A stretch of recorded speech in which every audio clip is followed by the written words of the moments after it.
Buenos días. Creo que tenemos la posibilidad de un panel súper activo porque no ha empezado la jornada y ya están, dale que te pego, ahí intercambiando ideas, pero primero unas palabras de bienvenida institucional. Mi nombre es Irene Blázquez Navarro, soy la directora del Center for the Governance of Change en la University y quiero primero y principal dar las gracias a nuestro partner estratégico, Airbus, que nos permite estar hoy aquí debatiendo sobre un tema que no puede ser más actual y más necesario.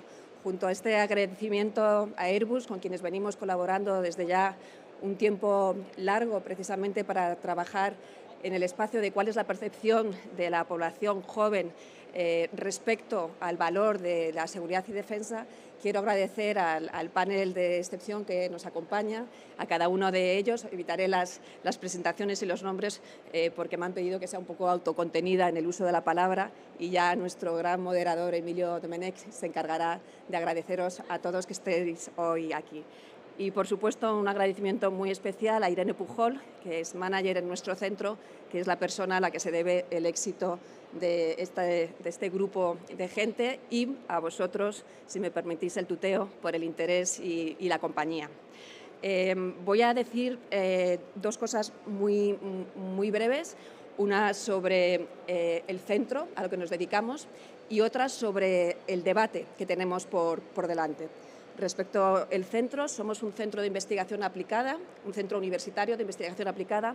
Nos interesa el impacto de las tecnologías, sobre todo las nuevas tecnologías, en tres espacios de conocimiento: los sistemas políticos, las condiciones de paz y seguridad de las sociedades y también su prosperidad y sostenibilidad. Es el segundo tema el que claramente, con un mapa geopolítico completamente movilizado, tiene un momento muy especial y por eso estamos hoy aquí congregados. Respecto al foro del debate, diré tres cosas en círculos concéntricos: el grande de la geopolítica, el espacio de Europa y el espacio de España en este debate sobre lo que se viene llamando como el rearme europeo y la nueva política de defensa y la relación transatlántica, el mundo en definitiva. Tenemos un nuevo tablero, y de esto hablaréis, Emilio, geopolítico, tecnológico y económico. Nunca antes la seguridad ha estado tan ligada también a cuestiones económicas. Y este es un tablero donde nos preguntamos cuál va a ser la ganancia y la ventaja en esta carrera tecnológica. Hablamos ya prácticamente de un triángulo escaleno con Estados Unidos, China y Europa.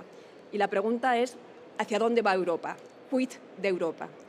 Y parece que hay una movilización no solamente de las instituciones europeas, sino de los estados de Europa. En este último año se han incrementado los presupuestos de defensa de 20 de los 28 miembros europeos de la OTAN en un 2%, lo que significa una media de un incremento del 0,6% en 2 años. Y España acaba de hacer público su plan industrial y tecnológico para la defensa y la seguridad. La cuestión que nos planteamos es: la política que tenemos es una política posible en un mercado interior de la defensa que está fragmentado. Es una política equitativa con otras aspiraciones sociales de una ciudadanía que tiene que tener un decir en este debate. Yo lo único que quiero, y con esto concluyo, muy orgullosa de mí porque 4 minutos, quiero decir que me parece, y este es el mensaje que queremos traer aquí, que es necesario socializar este diálogo sobre la defensa de Europa, que no deja de ser un proceso, un proyecto de futuro, y en este sentido me parece que tenemos que incorporar dos claves. Una, la dimensión tecnológica. No hay futuro de la defensa ni futuro de una industria sin una tecnología avanzada con la correspondiente inversión. Y, en segundo lugar, decididamente hay que incorporar a este debate a la sociedad civil, y en esa sociedad civil tiene que estar de manera muy preferente la juventud que hoy nos representa. Con esto os dejo con este panel que nos enorgullece, y de nuevo un agradecimiento a Irene Pujol, que nos ha traído hoy aquí a todos. Muchas gracias.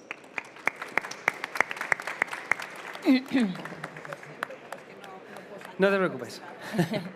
¿Qué tal? ¿Cómo estáis todos? El panel de hoy es muy interesante porque es una cuestión que impera básicamente en todos los estamentos de la sociedad, ¿no? Yo hablo mucho con empresas y con marcas porque quieren acercarse a la generación Z y a la generación millennial, porque muchas veces no llegan, ¿no? Esto de aquí que tenemos a nuestro alrededor es una burbuja. Y eso tiene que quedarnos claro a todos. Entonces, queremos saber muchas veces cómo traspasar esa burbuja, cómo llegar a la gente joven para explicarles cosas tan importantes y trascendentales como es el futuro de nuestra defensa, que se ha hecho bastante evidente en los últimos 2 o 3 años porque nos importa en Europa. Entonces, en este panel hay representantes como de varias partes distintas del mundo de la defensa, pero también en representación de los jóvenes. Y yo creo que lo que queremos aquí es determinar cómo podemos salvar la distancia entre lo que ocurre dentro de estas 4 paredes, grandes 4 paredes, y lo que pasa después en los scrolls de Instagram y de TikTok de mucha gente joven. Es una cuestión de muchas veces de storytelling, ¿no? Según el informe de University y Airbus, un 90% de los jóvenes europeos no pueden nombrar ni una sola empresa de defensa. Y, por ejemplo, pues muchas de las que están aquí, evidentemente, no serán capaces de nombrarlas. Entonces, de nuevo, ¿cómo salvamos esa distancia? Por presentar un poco al panel que tenemos hoy aquí, a mi izquierda está Elsa Arnaiz, presidenta de Talento para el Futuro, Alejandra Fernández, fundadora y presidenta de Junior Female Leaders, capitán Santiago García Mateos, piloto de los helicópteros NH90 en el Ejército del Aire, que participó en las actividades de emergencia de la DANA, María Escribano, ingeniera aeronáutica de Airbus y directora de gabinete del responsable de AirPower, una de las divisiones más importantes de Airbus, y también Michele Testoni, profesor asociado de la IE School of Politics, Economics and Global Affairs, que nos ayudarás un poco a entender un poco mejor ese informe. La primera pregunta que tengo es, que yo creo que es una pregunta que nos podemos hacer todos los días, ¿no? ¿Qué significa para vosotros defender un país o una sociedad en este contexto actual? Si quieres tú. Perfecto. Pues, en primer lugar, muchísimas gracias por esta gran acogida. Para mí, la defensa, defender un país, defender una sociedad ahora mismo es blindar la democracia, ¿no? Creo que estamos en un momento en el que la defensa, desgraciadamente, está cada vez más en el centro de la conversación, y defensa no solo es todo lo que estamos viendo hoy aquí, sino también esa resiliencia climática, esa autonomía estratégica, ¿no? Lo vimos con la guerra de Ucrania, que necesitábamos ser autónomos en muchas más cuestiones de lo que normalmente pensamos. También es ciberseguridad, también es luchar contra la desinformación, ¿no? Para mí es eso, todo lo necesario para blindar la democracia que tanto nos ha costado conseguir. Bueno, muchísimas gracias por introducir un poco la labor de Junior Female Leaders. Tiene una bolsa de talento de chicas jóvenes que estudian relaciones internacionales y una de nuestras áreas de trabajo es seguridad y defensa. A mí particularmente como fundadora, defender mi país y la seguridad de mi país es en parte dando la cara. Hago muchísimo hincapié en todos los valores que tenemos en España y también en Europa. Genero contenido muy orgullosa sobre estos valores, o sea que hago mucha marca España y marca Europa, y por otra parte elevar los talentos que tenemos, que son muy brillantes. En mi caso yo tengo un equipo enorme de chicas que van a ser líderes de toma de decisiones en cuestiones de asuntos exteriores, y creo que una parte fundamental es elevar el talento español y que sea reconocido y que se tome en cuenta en la toma de decisiones. Capitán. Pues para mí, si tuviese que hacer hincapié en una idea, estoy completamente de acuerdo, que es proteger esa democracia y el espacio físico, y no solo físico, también el ciberespacio, en el que todos desarrollamos nuestro día a día y en el que todos disfrutamos de esos derechos que damos por garantizados, pero que hemos visto que no siempre se pueden dar por garantizados. María. Pues desde mi punto de vista, a nivel de garantizar la seguridad, creo que tendríamos que valorar 2 seguridades, la interna y la externa, ¿vale? Las dos son, casi diría, igualmente importantes para defender una serie de valores. Afortunadamente, España tiene la suerte de estar dentro del marco europeo, y creo que aquí lo llevo más a la industria y la labor del trabajo conjunto entre la industria y las autoridades, en este caso incluso europeas, porque somos más fuertes, lo que se está demostrando es que somos más fuertes cuanto más juntos trabajamos, y al final en Europa compartimos la gran mayoría de los valores. Entonces, desde el punto de vista además también de la industria, el rol que la industria puede dar en Europa para garantizar esa seguridad no solo en interno, dentro de Europa, sino fuera también, creo que es importantísimo. Michele. Bueno, gracias por la invitación, y es bastante obvio que estoy de acuerdo con todo lo que mis Te ha cuatro... tocado la labor difícil. de Ya, terminar. muy difícil. Bueno, aquí estamos. Y significativo que ninguno de mis cuatro amigos, socios, hayan dicho la palabra amenaza. La defensa es primero contra algo y a favor de otras cosas. Y cuando hablamos de amenazas, que pueden ser externas, internas, en un contexto de soberanía compartida, como es muy correcto lo de Europa, de la Unión Europea, aquí hablamos de un abanico de amenazas cuya importancia son declinadas, por supuesto, en términos culturales, que dependen del factor externo, como la geografía, factores endémicos, domésticos, como por ejemplo la historia, y la historia de España, una historia muy peculiar, muy bonita, pero también muy peculiar. Entonces, encontrar un encaje de narrativa, como tú justamente decías, de narrativa, de racionalidad y de percepción, de pertenencia a un contexto social, político, donde totalmente lo que dijo Elsa, yo no puedo ser más de acuerdo, hoy es también la defensa, la promoción de nuestro sistema de valores democráticos y sociales. Esas son algunas de las palabras clave que habéis dicho, ¿no? Es valores, habéis dicho Europa varias veces, esa respuesta a una posible amenaza y el talento, ¿no? Vosotras representáis de alguna forma el talento de la gente más joven. Me gustaría saber esas misconceptions, ¿cómo se dice? Malentendidos que ocurren entre la gente joven acerca de la narrativa de que tenemos que defendernos, ¿no? Porque muchas veces si no conseguimos hacer ese storytelling, esa narrativa, no vamos a tener talento que trabaje en estas industrias que vemos a nuestro alrededor, ¿no? ¿Qué malentendidos veis vosotras?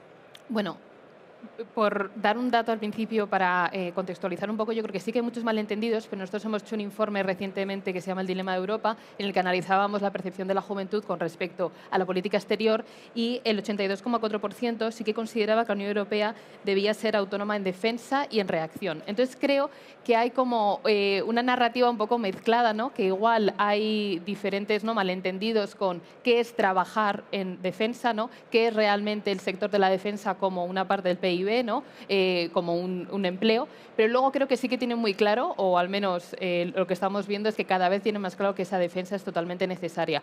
Luego, si entramos más profundamente, vemos que los chicos y las chicas pues difieren en algunas opiniones, que sí que es verdad que siguen pidiendo a la Unión Europea que aunque seamos autónomos en esta defensa también tengamos que ser estrictos con nuestros valores, ¿no? Pero yo creo que principalmente es eso, que sabemos que la defensa es importante, pero no sabemos cómo introducirnos en ella porque nos parece algo totalmente lejano, incluso algo del pasado. Bueno, que también nos parece lejano porque el informe del IE y Airbus lo que dice es que muchos jóvenes, o sea, muy pocos jóvenes creen que Europa pueda ser independiente a nivel de defensa sin la ayuda de Estados Unidos, ¿no? Que es esa dependencia de la que luego podemos ahondar un poco más. Pero tú, Alejandra, ¿cómo lo ves, esos malentendidos que hay entre los jóvenes? Yo particularmente no creo que es tanta responsabilidad de los jóvenes. Yo creo que también hay ciertos entornos, ya sean más senior o más militares, que no han estado muy abiertos a compartir la realidad del sector. Me gusta, quitándonos responsabilidad.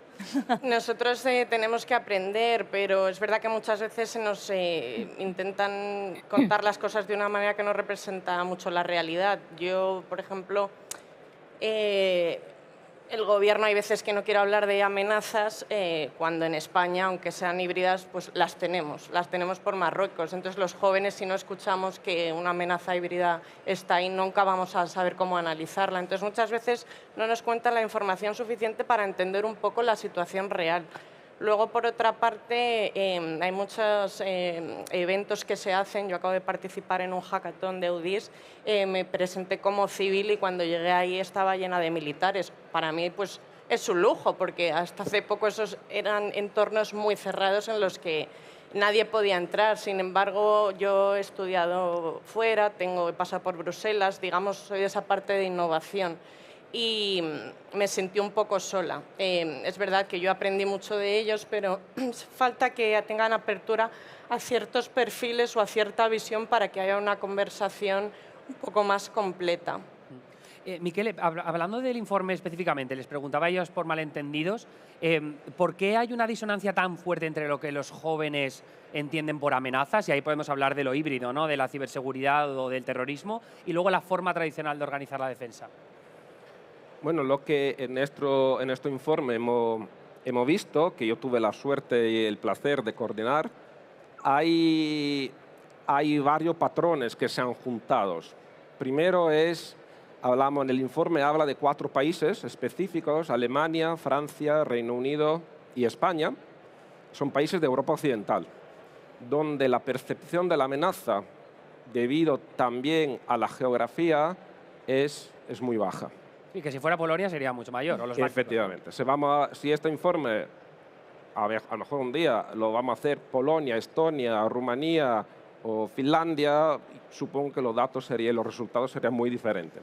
Aquí hablamos de una sociedad y de generaciones en esta sociedad, donde por supuesto no hay el clivaje de género es prácticamente no vale. O sea, hombre, mujer, chico y chica la piensan más o menos de todas formas, y esto yo creo que es dice muchas cosas, positiva, por supuesto. Y entonces aquí hablamos de una sociedad que estuvo acostumbrada por lo menos 3 generaciones a una protección, a una seguridad proporcionada por Estados Unidos. Hemos vivido unas vacaciones estratégicas, como se dice, que hemos utilizado para desarrollar otros programas: educación, sanidad, pensiones, y hemos vivido muy bien. Por el otro lado, hay una manera que es los actores, cómo funcionan, una cierta inercia organizativa, una cierta inercia comunicativa y una cierta inercia lingüística. Porque yo siempre digo a mis alumnos y a mis colegas, hablamos, y hoy, por supuesto, en nuestra charla con Marta Nogueira de Airbus, pues aquí hay que cambiar. Nuestras ideas son palabras y nuestras palabras vienen de idea. Esto no es un gasto, esto es una inversión en defensa, cuyas repercusiones son múltiples. Entonces aquí tenemos que, desde mi perspectiva de sociedad civil, de los stakeholders, el momento de las decisiones políticas, crear, como tú decías, una narrativa donde esto se encaje. Aquí en el informe vemos que no hay una desconexión, simplemente hay unos esquemas mentales cuya base es sobre todo definida por el patrón político, derecha-izquierda, que determina lo que es amenaza y entonces, en consecuencia por ello, qué es lo que es la prioridad.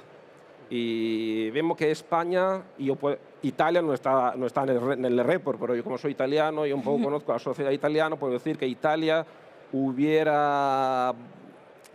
los resultados hubieran sido muy probablemente muy parecidos. Pero te voy a hacer una pregunta sobre eso, porque voy a hablar del elefante en la habitación, ¿no? Que es, tú entras en este pabellón, ¿no? Y empiezas a ver tanques o, pues yo qué sé, helicópteros, y ves banderas de España, y muchas veces en España, sobre todo, no sé si es tanto con la gente joven, y aquí me respondéis, pero ya asignas qué es derecha y qué es izquierda. Eso es una realidad, al menos lo que yo veo en mi entorno. Entonces, no sé si es algo que habéis percibido también en el informe. Sí, hay. Lo que se llaman procesos de securitización de algo. En el discurso político español, pero no solo español, la bandera nacional ha sido asociada de manera se ha manipulado mucho, ¿no? que pertenece a un cierto espectro de la política nacional. Pero que no es así, ¿vale? Y por otras generaciones, por ejemplo, la mía o mis alumnos, los jóvenes, la Z, yo no sé qué letra es, pues yo cuando veo la bandera de España, veo la bandera de Italia u otro país europeo, yo siempre la voy asociando a la bandera de la Unión Europea. Es imposible para mí no pensar a esto. Entonces, a pesar de la diferencia, de hecho, si hablamos con chicos polacos, suecos, moldavos, es inevitable que la amenaza sea directa porque la ven, la sufren. Mientras para nosotros las amenazas son híbridas. El cambio climático, el ciber... De hecho, te iba a mencionar yo precisamente eso, ¿no? Porque el cambio climático, una amenaza, lo vivimos... Bueno, vinculación más o menos así como ambigua, ¿vale? Pero la DANA ha sido uno de los grandes fenómenos del último año, evidentemente en España. Hay un meme que a mí me gusta mucho desde hace muchos años, que es una militar española que se señala la banderita, ¿no? Y hace así, señala a España, y es en un contexto humanitario. Entonces, yo te quiero preguntar, capitán, acerca de cómo se vive desde dentro esta idea de proteger y ayudar, que muchas veces parece desconectada del concepto de defensa, cuando en realidad vuestro trabajo, por ejemplo, cuando estuvisteis en la DANA, está muy vinculado a eso, ¿no? Sí, bueno, a nivel personal se vive como una carrera de fondo. Al final nosotros intentamos prepararnos en el día a día, tenemos nuestro campo de expertise y nos vamos formando, en mi caso como piloto de búsqueda y rescate en territorio nacional, pero fuera de personal recovery, bueno, de recuperación de personal y de operaciones aéreas especiales. Y al final es una carrera de fondo. Yo no sé para qué me van a necesitar el día de mañana mis conciudadanos o los ciudadanos de otro país, un país aliado, pero yo sé que debo prepararme y alcanzar el más alto grado de excelencia en mis cometidos, que ahora mismo son como piloto y el año que viene cambiarán porque es mi carrera. Entonces, yo eso, cómo vivo mi día a día es como una carrera de fondo para alcanzar el mayor grado de excelencia en mis capacidades para poder proveer a la sociedad española de un servicio público, es en mi caso la defensa, principalmente ante amenazas externas, porque en eso nos focalizamos. Otra cosa es que yo me sienta satisfecho de que esas capacidades que se generan mirando hacia afuera, siempre que ocurre un evento que requiera de un esfuerzo adicional en el interior, se pongan al servicio de toda la sociedad en España. Estoy muy satisfecho y... Eso te iba a preguntar. y espero que siga siendo así, pero hay que tener cierto que hay veces es difícil comunicar la parte de defensa contra algo externo y hacer más fuerza en eso, y es mucho más sencillo vender un mensaje y más cómodo quizás de servicio público dentro de nuestras fronteras. Sobre todo cuando ocurre, ¿no? Porque claro, una vez ocurre y ya estáis rescatando personas, es como el rol social se ve muy rápido. Pero, Marta, yo te quería preguntar, María, perdón, específicamente por el rol social. ¿Cómo pueden comunicar las empresas privadas el rol social que puede tener el sector de la defensa? Pues yo creo que pueden ser de muchas maneras. Es decir, hasta ahora, además bien lo ha mencionado Michele, durante muchos años hemos tenido una situación en Europa muy privilegiada, afortunadamente, donde ha habido una desmilitarización porque se han priorizado, como bien ha comentado, unas políticas más sociales. Teníamos la alianza con Estados Unidos, estábamos bajo el paraguas de la OTAN, entonces como que es como la defensa se tomaba un poco como la salud, ¿no? Que nadie la echa, o sea, que todo el mundo la toma por segura, pero cuando nos falta, ¡ay, Dios mío! Entonces, lo que tenemos que tener en cuenta también es que la industria de defensa nos permite desarrollo de capacidades y de tecnologías que nos permiten posicionarnos también en un contexto mundial, porque por mucho que seamos España, por mucho que seamos Europa, vivimos en un contexto global, en un contexto de geopolítica global, donde vivimos también una competencia tecnológica. Y la industria de defensa, hay muchas tecnologías que han salido de la industria de defensa que luego han tenido una aplicación civil también. Entonces, no olvidemos que ese rol también se debe utilizar y lo podemos utilizar. Entonces, en el momento que dejamos de invertir en eso, dejamos de tener una ventaja tecnológica que al final eso está al servicio también de nuestro bienestar y de nuestra sociedad. Entonces, ahí es fundamental. Que voy a vincular con el dato que os había compartido al principio, este 90% de los jóvenes que no saben mencionar una sola empresa, ¿no? Y volviendo a vosotras, ¿cómo creéis que debe comunicar la empresa privada para darse a conocer? ¿Qué creéis que es lo que falta? Lo que sí que tengo clarísimo es lo que no hay que hacer. Que creo que es más fácil a veces decirlo que no, pero es que tuvimos un ejemplo muy fácil hace unas semanas con la Unión Europea cuando hicieron este vídeo, ¿no? De que What's in my bag, versión apocalipsis, ¿no? Creo que hay una profunda desconexión sobre cómo comunicar estas situaciones, ¿no? En ese caso, luego, con el apagón, todo el mundo dijo, anda, igual sí que hubiera estado muy bien, ¿no? Pero claro, si tú no entiendes y tú no haces una investigación profunda, hablas con la sociedad civil, hablas con la juventud que no está asociada, porque, en fin, hay que hablar con todo el mundo, acercarte desde la humildad, pues luego te salen vídeos que tú crees que son fantásticos, ¿no? En su cabeza era espectacular, pero luego sale al mundo y la gente se queda con un poco con cara de, oye, mira, no me infantilices porque esto es algo muy serio. Y si infantilizas a la gente, ¿no? Con algo como tan importante como un kit de emergencia, pues no te digo yo ya para ¿no? involucrarte en el sector de la defensa, que como bien ha dicho María, tiene un impacto multiplicador y que capilariza muchísimo más en la sociedad civil de lo que realmente pensamos, ¿no? Entonces yo creo que es un poco por ahí van los tiros, ¿no? No infantilizar, acercarse de verdad con humildad y no solo irse a los sospechosos habituales, ¿no? Que podemos ser aquí en este caso, pues igual Alejandra y yo, que encantadas de conversar con el sector privado, pero también vete a los chavales que no están organizados.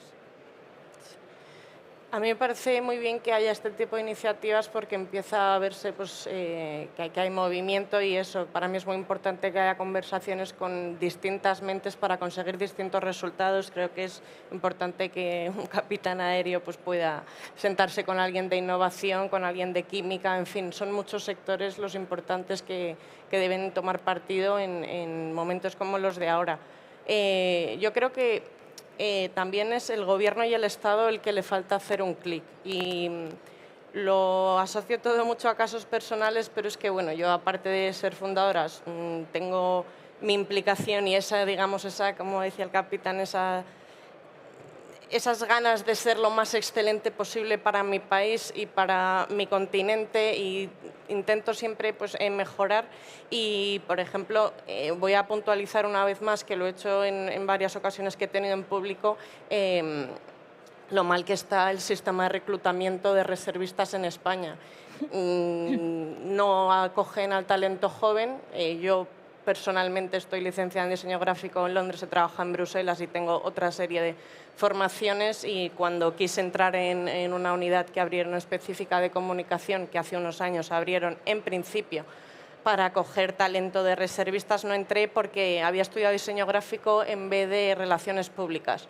Es decir, yo iba con mi carta de recomendación con diplomáticos de defensa, ni siquiera vieron mi perfil porque una de las casillas no era la que ellos esperaban. Es decir, hay gente con talento que quiere servir al Estado, que quiere entrar voluntariamente con una formación X o sin ella, y no tiene las puertas abiertas para trabajar para el ejército, cosa que otros países de los Estados miembros tienen unos números asombrosos de reservistas y una reserva estupenda de gente joven. España está atrás y obsoleta y no sabe encajar el talento y no está a la altura de los jóvenes que están dispuestos a ayudar al servicio. Me encanta porque me has dado pie a la siguiente pregunta, que hay otro dato del informe que dice que menos del 35% de los jóvenes españoles estaría dispuesto a defender el país en caso de agresión. Yo, sinceramente, me iría corriendo a mi Alcoy a defenderlo de cualquier amenaza, pero entiendo que no es lo general por lo que vemos en el informe. Pero esto es una pregunta para todos y os pido, si puede ser brevedad, para que no nos vayamos de tiempo, que es, ¿os parece como comprensible o os parece preocupante? Y por otro lado, tú has dado las alternativas, ¿no? Pero hablemos de ellas. ¿Qué alternativas hay a empuñar un arma que tengan que ver con la defensa de nuestro país? Miquele, si quieres empezar tú. Comprensible y preocupante a la vez, porque es el resultado de nuestros últimos 30 o 35 años, de cómo nuestras sociedades han evolucionado, de cómo terminó la Guerra Fría, de cómo se decidió, no solo en España, pero también en todo el país, muchísimo en los países occidentales, reformar las Fuerzas Armadas. La Unión Soviética se acabó. Ahora necesitamos un tipo de Fuerza Armada más pequeña, mucho más profesional. No necesitamos esta Fuerza Armada patriótica como un instrumento de aglutinar a las personas. ¿Qué tipo de instrumento? Pues yo creo que no estoy aquí a vender a mi libro, pero que todavía, pero el documento del plan tecnológico de rearme del gobierno, yo creo que se puede hacer muchas cosas, pero yo creo que ese enfoque sobre la defensa ciber, sobre la defensa híbrida, es para un país como España lo más apropiado. María. Pues voy a empezar con algo con lo que me he sentido muy reflejada, que es con Alejandra, que yo llevo años intentando entrar de reservista y nunca, justo lo estábamos comentando antes de venir, decir, oye, ¿qué tengo que hacer para entrar por reservista? Porque no puedo entrar por tener demasiada formación. Wow. Entonces, cuando lo estaba explicando Alejandra, he empatizado tantísimo con su situación que he dicho, mira, no soy la única. Entonces, creo que el capitán igual se lleva deberes. En mi caso, por dar un matiz a lo mejor a ese porcentaje, es que yo creo que todo depende también cómo se pregunten las cosas, porque Y voy a poner un ejemplo que además he mencionado varias veces durante esta conferencia, y es la Dana de Valencia. La oleada de ayuda de la gente alrededor, de jóvenes, ayudando a toda la gente impactada por la Dana a buscar, a limpiar, a todo, fue enorme. Entonces, ¿hasta qué punto realmente la juventud no está dispuesta a ayudar o a implicarse? Yo creo que también depende de cómo se plantee. Otra cosa es que digas, ¿estás dispuesta a empuñar un arma e irte a no sé dónde? Bueno, ahí ya a lo mejor la gente puede tener más reservas. Pero es que la defensa, la seguridad no es solo eso. Es que también hay una seguridad que empieza por la disuasión, que empieza por si yo permito que mis Fuerzas Armadas se enfoquen en otras cosas porque yo internamente puedo ayudar de otra manera, ya también estoy ayudando a esa seguridad. Bueno, pues ese es el gran debate, ¿no? Porque ahora que ha pasado lo de la Dana es como, bueno, vamos a invertir en infraestructura para que no vuelva a ocurrir a gente. Sí, hay que poner dinero ahí porque no lo habéis puesto antes. Pero una amenaza híbrida, claro, agresión, quiero decir, ahí ya, entonces ya perdemos la democracia.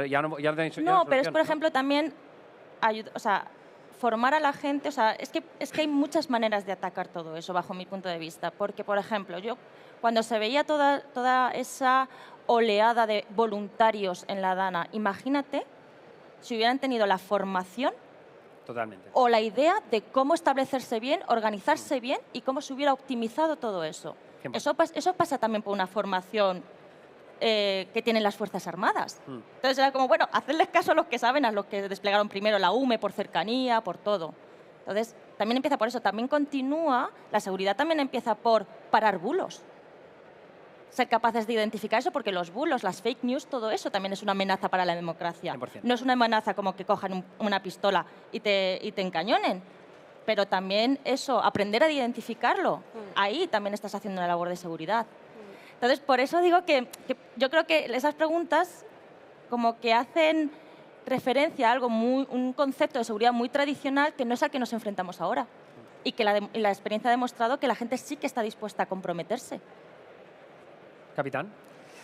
Pues, no me queda otra que estar de acuerdo con ellos. Sí, me parece interesante que el enfoque de la pregunta, porque es cierto que si se pregunta sobre si estás dispuesto a defender un país aliado o el propio, ves como un caso tan remoto que eso ocurra y que te vayan a desplegar a ti como un joven de 20 años que a lo mejor está estudiando o trabajando, que lo más fácil y lo más comprensible es decir que no. ¿Es preocupante? Pues parcialmente. Pero como se vio en la pandemia o en la Dana que acaba de mencionar María, cuando la sociedad civil, no hablo ya de los militares, ha tenido que dar un paso al frente porque se le ha requerido, lo ha hecho. Haciendo caso a instrucciones que eran muy impensables hace unos meses, o aportando todo el esfuerzo que podían humanamente desde 15 kilómetros andando para ayudar. Entonces, en esas dos situaciones, la sociedad española ha demostrado que puede dar un paso al frente y yo tengo la confianza de que si, ojalá nunca ocurra, pero si no hubiese una situación en la que la integridad territorial de España, de un país aliado, se viese comprometida y hubiese que aumentar la intervención española o hubiese que intervenir, yo creo que la juventud y toda la sociedad española sí quedaría con más o menos reticencias ese paso que le requeriría su país y el Estado. Alejandra. Yo coincido un poco con María que la pregunta no debería enfocarse a quién está dispuesto a empuñar un arma, sino además... Bueno, ojo que yo lo planteaba así, pero la pregunta es más si estaría dispuesto a defender el país en caso de agresión. Es una pregunta clara, perdona, era una pregunta muy clara. Podemos debatir qué es seguridad, qué es defensa, pero la pregunta era muy clara. Y hablamos con la intención de llegar justo a ese punto. Perdona, pero me toca un poco defender la... Ha sido culpa mía por plantear la pregunta de esa manera. Yo he escuchado literalmente esas palabras y por eso las he citado. La pregunta era clara, no me atrevo la pregunta era clara y fue hecha de esta manera. Vale. O sea, ¿cómo fue planteada, por saberlo específicamente? ¿Quieren los jóvenes españoles, franceses, alemán, británicos defender a su país y a otros países frente a una amenaza externa? En mi caso, yo sí quiero defender a España frente a las amenazas externas híbridas y, como decía María, para mí las amenazas que tiene España son contra radicalismos, movimientos online y son precisamente las que, a base de monitoreo y otra serie de competencias digitales, podemos desde ya tomar partida a personas como nosotras que queremos estar implicadas. No podría estar más de acuerdo. Pues ya para terminar y también por aportar más datos, con respecto a si vemos ese conflicto armado cercano, yo creo que sí. Nosotros veíamos en este informe que el 72% de la juventud veía que un conflicto armado podía suceder de aquí a 5 años en Europa, ¿no? Entonces, sí que es verdad que yo creo que cada vez más, desgraciadamente, lo tenemos más presente y que la cuestión es también, pues como decíamos antes, no infantilizar, dejar claro que seguridad y defensa no solamente es todo lo que vemos aquí, que asusta un poco, sino que también es resiliencia climática, que también son esos bulos y desinformación, ¿no? Porque la desinformación también lo que va a hacer es que no confíes igual en esos militares y el temazo que has sacado de la bandera antes, ¿no? Ahí hay muchas cuestiones que son estratégicas para la democracia y que ahí, como bien decía Alejandra, tiene que haber un esfuerzo también desde el Ministerio, desde el Gobierno de España, de redefinir qué es la defensa hoy en día, porque sin eso, no solo los jóvenes, sino yo creo que si haces esa encuesta la generación, la sociedad civil en general, no creo que recibamos respuestas muy alentadoras, porque creo que hace falta mucha más comunicación y actualizar esas definiciones. Tengo 2 preguntas más preparadas, pero hay tiempo para el público, o sea que si tenéis alguna pregunta, y si no, estáis compitiendo contra mí, así que vosotros veréis. ¿Alguien tiene alguna pregunta? ¿No? Mira, una por aquí.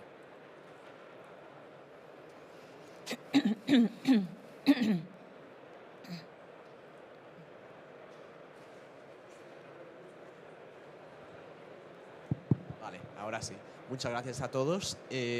Habéis hablado un poco de las necesidades de la defensa, pero también de cómo hay esa desconexión entre la juventud y las necesidades del sector de la defensa actualmente. Entonces, lo que yo quería preguntar es, porque sí que habéis mencionado alternativas y otras formas de, como ha dicho Alejandra, abrir las puertas a más perfiles, pero ¿creéis que quizá alguna forma de, no sé, abrir más el tema de conversaciones sobre defensa sería mediante la educación en institutos, por ejemplo, o algo así, ya alcanzar a la juventud en su fase de formación joven en el colegio, intentar pues que debatan sobre estos temas, porque actualmente si quieres estudiar medicina o algo así, es que esto no te va a interesar, no tienes ninguna curiosidad o bueno, no tienes tampoco esa oportunidad o no vas a venir a ferias como FameDev a hablar de estos temas. Entonces, ¿veríais como algo posible o beneficial hacerlo así a través de institutos o quizá no, dejarlo para la universidad, otros programas paralelos? Es un melón bastante importante porque o sea, en España, y ahora colaboráis, ¿no? Pero en educación siempre se tiende a politizar todo una absoluta barbaridad y más en primaria o en la ESO, ¿no? Entonces, ¿cómo lo veis vosotros? ¿Cómo introduces en educación este tema sin que te acusen de militarista? Bueno, sí. Tomo la palabra sobre todo porque, por ejemplo, en Airbus hay ciertas iniciativas que nosotros llevamos a cabo, que es también un poco para atraer el talento femenino, porque al final también sabemos que la defensa también es un sector tecnológico, como antes he mencionado, y bueno, todavía nos quedan muchos deberes por hacer para conseguir comprometer el talento femenino todavía más en este sector. Desde luego en Airbus vamos a colegios, sobre todo para dar a conocer tanto el rol que pueden jugar las mujeres como las cosas que se hacen en España, ¿vale? Porque si es cierto que, y yo es algo de lo que siempre presumo y se lo digo pues, a amigos o familiares, a todo el mundo que puedo, en España hacemos una cosa que prácticamente, o sea, que muy pocos países han sido capaces de hacer en la historia y es, hemos sido capaces de poner un avión en el aire. Eso que parece muy fácil, no lo es. Las capacidades que hay que tener son enormes. Entonces, por supuestísimo, yo creo que además no solo darlo a conocer, sino influenciarlo, decir, oye, que es que no solo están ahí, es una carrera técnica, es un futuro que te puedes labrar, sino que es todavía más importante porque al final, si alguien no está expuesto a algo, es imposible que lo conozca. Por ciencia infusa no vamos a conocer algo. Entonces, si no entras en la educación, que es al final la base de un país, es muy difícil, o sea, todos conocemos médicos, hay un montón de series de médicos, de todo, ¿no? Al final eso lo vemos en todos sitios, pero lo otro no está tan En la primera extendido. plana. Sí. Sí, ¿Alguien más? La importancia, ¿no?, de lo que decías de la cultura pop también, ¿no? De que todo el mundo se sienta también identificado y que haya esos referentes que pueden ser también ficticios, ¿no? Claro, es que introducir esto en las aulas es muy complicado, pero que sea complicado no quiere decir que no sea necesario, ¿no? Pero es que yo creo que no es solo con defensa, es que hay muchísimos otros ámbitos que necesitan acceder al aula y que haya personas, ¿no?, de carne y hueso que expliquen su experiencia, porque al fin y al cabo tú del colegio te vas a llevar ciertas cosas, ¿no?, un conocimiento increíble, amigos, todo lo que quieras, pero también de lo que realmente te vas a acordar es cuando vino ese militar y te contó lo que hizo, ¿no?, cuando fuiste al Congreso de los Diputados y lo visitaste, ¿no? Entonces, yo creo que es una asignatura pendiente, nunca mejor dicho, de la educación española, pero vamos, conseguirlo ya... Capitán, ¿has ido a muchos colegios o no? No, desde que abandoné el mío no he vuelto. Bueno, con alguien hay que hablar después de este paso. ¿Alguna pregunta más? Creo que nos queda para una más. Como soy bueno, profesor, a lo mejor Sí. me siento un deber ético y moral en decir algo. Y es verdad que aquí hablamos de un esfuerzo sistémico, es todo el país, para no decir toda Europa, que en un cierto sentido, a pesar de cada idiosincrasia culturales, geográfica, tiene que empezar a moverse en esa misma dirección. Y por el lado de la oferta, no de la demanda, tengamos en cuenta que hay mucha resistencia, mucha inercia, pero este país, yo veo que hay son 12 años que vivo en España, y veo que hay una oportunidad bastante importante para que la política del Estado, la escuela, el mundo de la educación, la sociedad civil y las empresas, hay una palabra que me gusta mucho, es sinergias. Hay que crear sinergias. Un patriotismo cívico, diría republicano, pero sin ningún doble sentido, ¿vale? Yo he abierto melones, pero tú ya querías abrir el mayor. Abriremos todo lo que queráis. Y un patriotismo, un senso cívico de hacer algo para la comunidad, donde la defensa, la seguridad, que es como una cebolla, tiene muchas capas. Hay la parte externa, que son los soldados, hay la visible, hay una parte no visible, hay una parte ciudadana, hay una parte institucional, hay una parte cultural.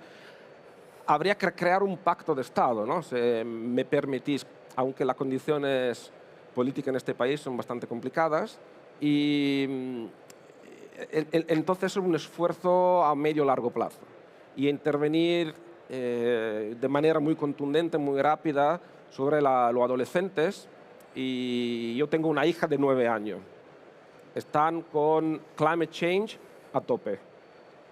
Fantástico, fenomenal, porque esto le da un sentido común, un sentido de cómo va el mundo, que hay que entregarse, que hay que ensuciarse las manos, ¿no?, para cambiar y mejorar las cosas. Pasito a pasito hay que llegar al mundo de la inversión en defensa, de una cultura sana en defensa. Permitidme, y no es un piropo directo, España tenía un problema enorme, que era el problema militar.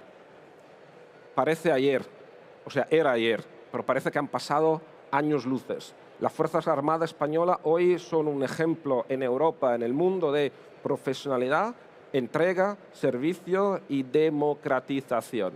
España pudo, se puede hacer. Requiere tiempo, ¿eh?